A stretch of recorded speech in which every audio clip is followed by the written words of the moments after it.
วัสดีครับวันนี้ก็มาพบกับติวเตอร์นะครับติวเตอร์จะมาแคสเกม牧場物語ฮาเบสต์มูนหรือ Harvest Moon นะครับหรือที่คนไทยเรียกกันสั้นๆง่ายๆว่าเกมปลูกผักนะครับเกมปลูกผักฉบับภาษาญี่ปุ่นนะครับการแคสเกมของผมก็จะเป็นการแคสเกมแนวภาษานะครับซึ่งก็จะเป็นการแปลภาษาด้วยเล่นเกมไปด้วยจะทำให้เพื่อนๆได้รับทั้งความสนุกแล้วก็ความรู้ไปพร้อมๆกันนะครับก่อนอื่นเลยที่เขียนอยู่ตรงหน้านะครับคือ Start โบตันโอโอชิเตเนะก็คือกดปุ่ม Start โหลดนะครับข้างบนนะครับฮาจิเมะการะเริ่มต้นใหม่นะครับข้างล่างสุซึกิการะต่อจากคราวที่แล้วนะครับคนนี้นะครับเป็นนายกเทศมนตรีนะครับจะมากล่าวเปิดกับเราว่ามิเนรัลタウンへようこそ私が少々のโทมัสですยินดีต้อนรับเข้าสู่เมืองมิเนรัลฉันชื่อว่าโทมัสเป็นเทศมนตรีนะครับこれからいくつか質問をするので答えてくださいหลังจากนี้จะขอถามอะไรสักหน่อยขอให้ตอบมาด้วยคิมิวะนั่นจะอยู่นามัยดัตตะกันนี้เธอชื่อว่าอะไรนะครับ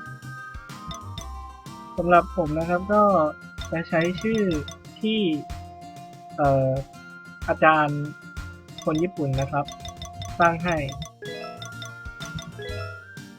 ชื่อว่าโนริยุกินะครับ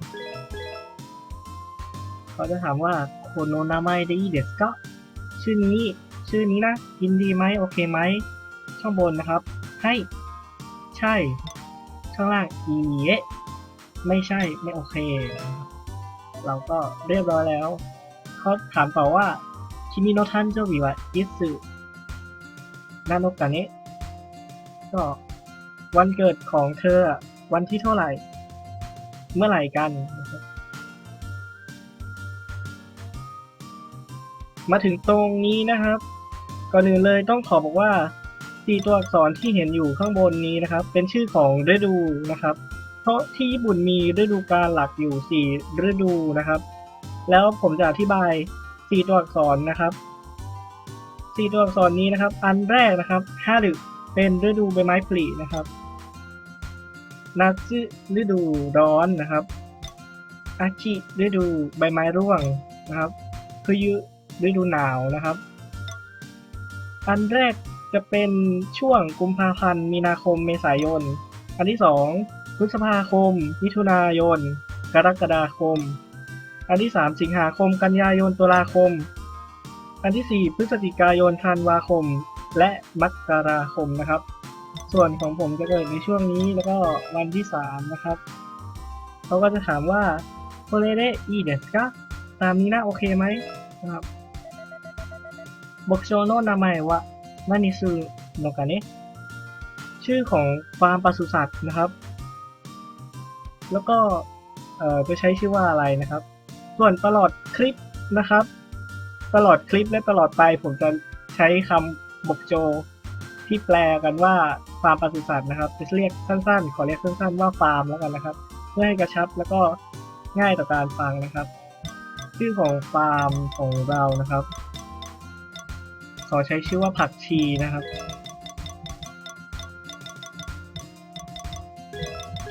สำหรับเพื่อนๆที่มีปัญหาด้านการสะกดคำนะครับต่างๆก็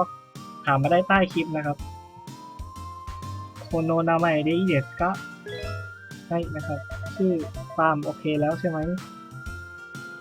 ต่อมาเขาจะถามว่าบกโจโนอินุวะนั่นจะอยู่นามัยดัตตะกะเนะชื่อของสุนัขของฟาร์มเนี่ยชื่อว่าอะไรนะครับ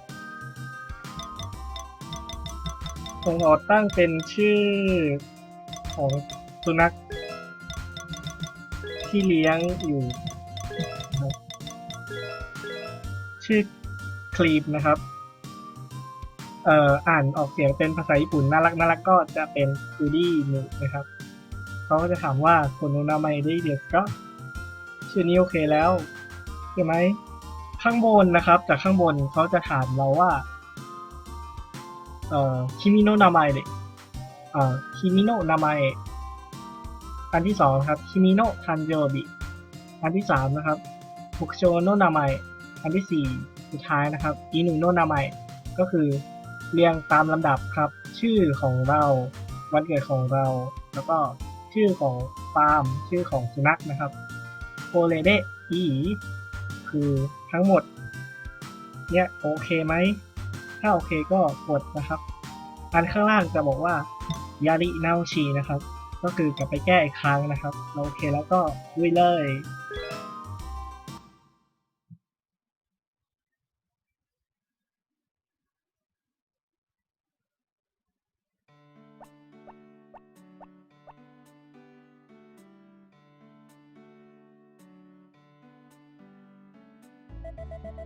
มาแล้วครับนายกเทศมนตรีโดดะเนะ君のおじいさんが残した牧場だよ。しばらくほったらかしだったんで、かなり荒れているนะคือแปล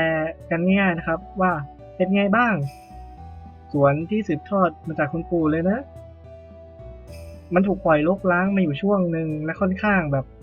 ทรุดโทรมนะครับทรุดโทรมไปมาก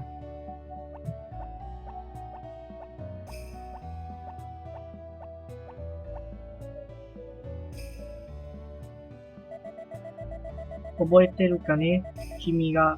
まだ子供だった頃、夏休み、この牧場で過ごした日のことをเขาก็จะถามแล้วว่าตอนที่เธอเด็กวันหยุดหน้าร้อนนั้นน่ะเป็น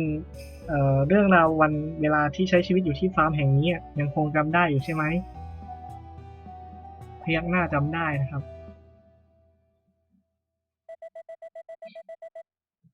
ซึมาไนกะนัตสึยาสึมิโนะก่อนอื่นนะครับจะขอบอกว่าฉากสีดำๆนะครับมาถึงฉากนี้คือการคุยกับตัวเองนะครับคนญี่ปุ่นจะชอบสาธยายแล้วก็คุยอะไรกับตัวเองนะครับเขาก็จะบอกว่าซึมาไนกะนัตสึยาสึมิโนะคาสึกุเรโกะเคนเซรุระคือจำได้สิโคตรน่าเบื่อเลยแหละวันหยุดหน้าร้อนที่จะไปเที่ยวกับครอบครัวถูกยกเลิกยังไงล่ะどうしても仕事の都合が少なくてなคือยังไงซะวันหยุดของเราก็ง่วนอยู่แต่กับงานแหละนะ約束しておいて悪いが今回は我慢してくれじいさんも忙しいんだสัญญาที่เลวร้ายแต่ครั้งนี้ก็ทนไปหน่อยแล้วกันพ่อก็ยุ่งเหมือนกันคือเขาบอกว่าพ่อก็ยุ่งเหมือนกันก็เพราะว่าคุณปู่เนี่ยนะครับก็ยุ่งเหมือนกันพ่อก็ยุ่งครับเป็นผลพวงมาจากคุณปู่นะครับมาตะอุเมะวะเซวะสุรุกะระถึงตาของเราแล้วสินะที่จะต้องชดเชยสิ่งที่พวกคุณปู่คุณพ่อเคยทำกันเอาไว้โวเมนนาไซนี่ก็คือเขาขอโทษตัวเกมอะครับเขาขอโทษเราก็คือผู้เล่นโซโนะคาวาริโอจิซังโตโคโนบุกโจเดะอาโซบาเซเตมะราโยนิทานอนเดะโออิตะคะคุณปู่ขอมาน่ะเลยต้องให้มาทำแทนคุณปู่ในฟาร์มแห่งนี้ครับทามานิวะชิเซนโนนากะเดะนมริชิเตรัตใช่นานๆทีก็อยู่ในธรรมชาติไปเล่นไปตามสบายอยู่เรื่อยๆเอื่อยๆไม่ต้องรีบร้อนบ้างก็ได้นะครับ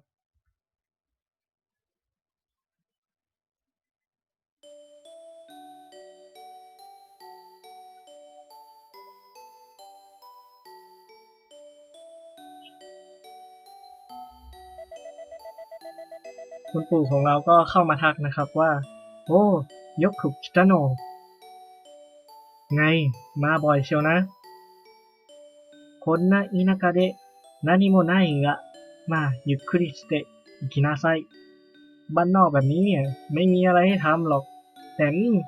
ยังไงก็ตามสบายเลยแล้วกัน私はเขา เขาใช้คำว่าวาชิวะนะครับก็คือเป็นคำศัพท์เก่านะครับที่ใช้เรียกแทนตัวเองนะครับวาชิวะ牧場の仕事で忙しいんであまり相手にはしてやれんが町は子供もおるから一緒に遊ぶとえฉันน่ะก็ยุ่งอยู่กับงานในสวนนะครับก็เลยไม่ค่อยได้มีเวลามาให้ใครนักหรอกแต่ในหมู่บ้านแห่งนี้เนี่ยมีเด็กอยู่ลองไปเล่นกับเด็กคนนั้นดูแล้วกันนะ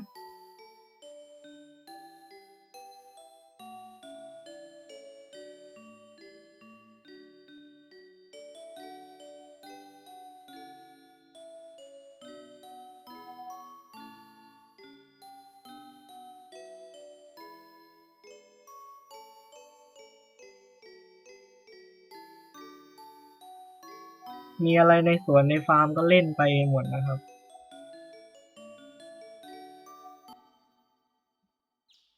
แล้วก็มาถึงตอนที่เราเดินขึ้นมาบนเขานะครับ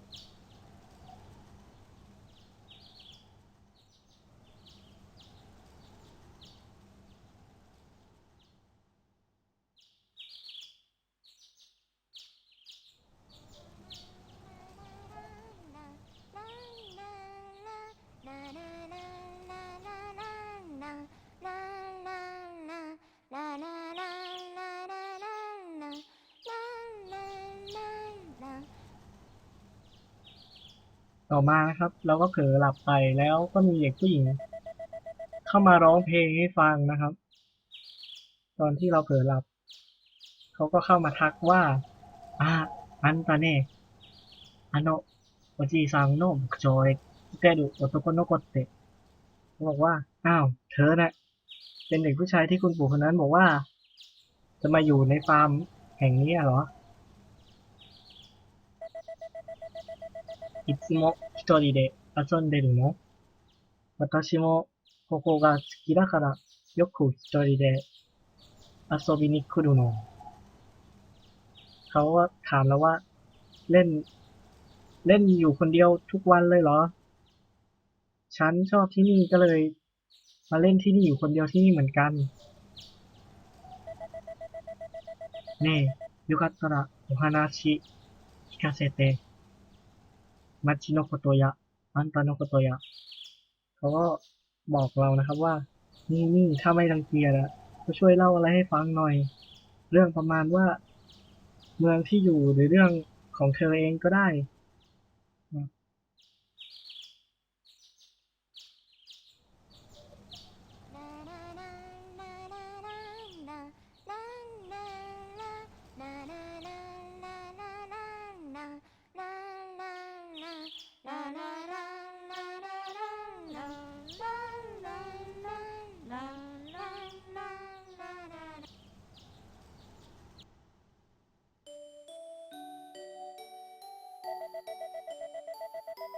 คุณปู่นะครับเข้ามาคุยกับเราว่าโดจัดตา楽しかったかい帰ったら父と母によろしくって言っといてくれわしも楽しかったとเขาบอกว่าเป็นไงบ้างสนุกใช่ไหมล่ะถ้ากลับไปแล้วฝากบอกคุณพ่อคุณแม่ด้วยนะว่าฝากด้วยฉันก็สนุกเหมือนกันคือฝากเราด้วยฝากดูแลเราด้วยนะครับ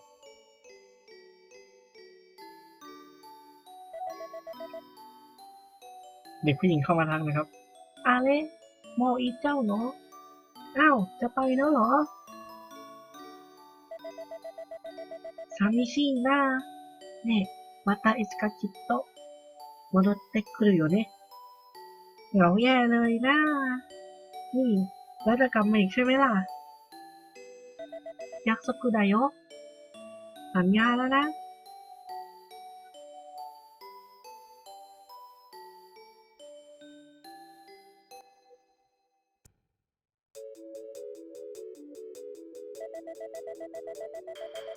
นายกนะครับกลับมาที่ตอนปัจจุบันนายกก็มาบอกเราว่าอะไรคะละ随分経って君も立派に成長したようだจากวันนั้นก็ผ่านมาพอสมควรเธอก็ดูเหมือนว่าจะโตขึ้นเป็นผู้ใหญ่ที่พอจะแบบไว้เนื้อวางใจได้แล้วนะครับそれでこれは町のみんなと相談したんだがเพราะงั้นทุกคนในหมู่บ้านก็เลยปรึกษากันว่า牧場を大切に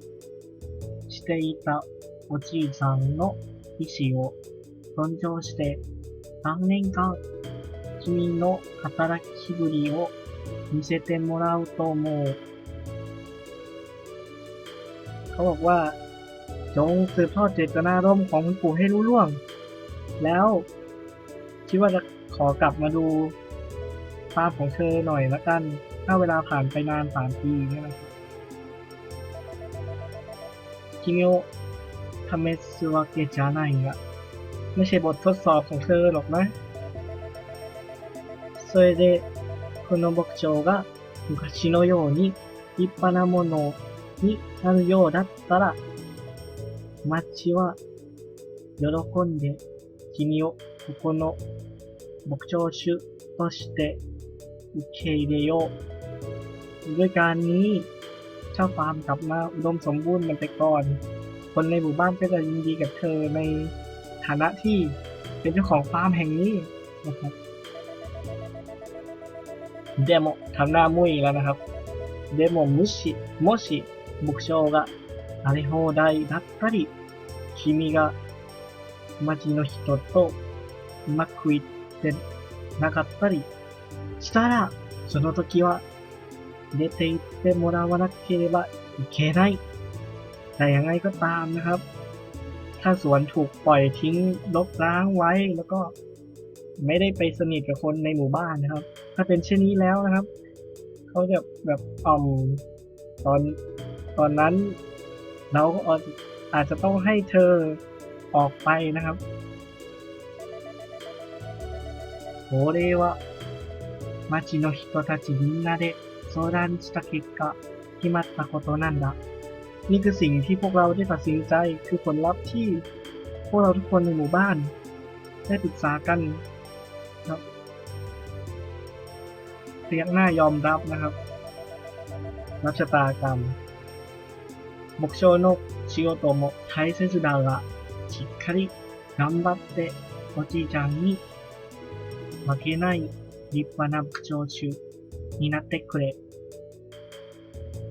เรื่องในฟาร์มก็ลำบากอยู่หรอกนะแต่จงมุ่งมั่นพยายามอย่าไปยอมแพ้คุณปู่ของเธอจงเป็นเจ้าของฟาร์มที่ดีที่ได้ละ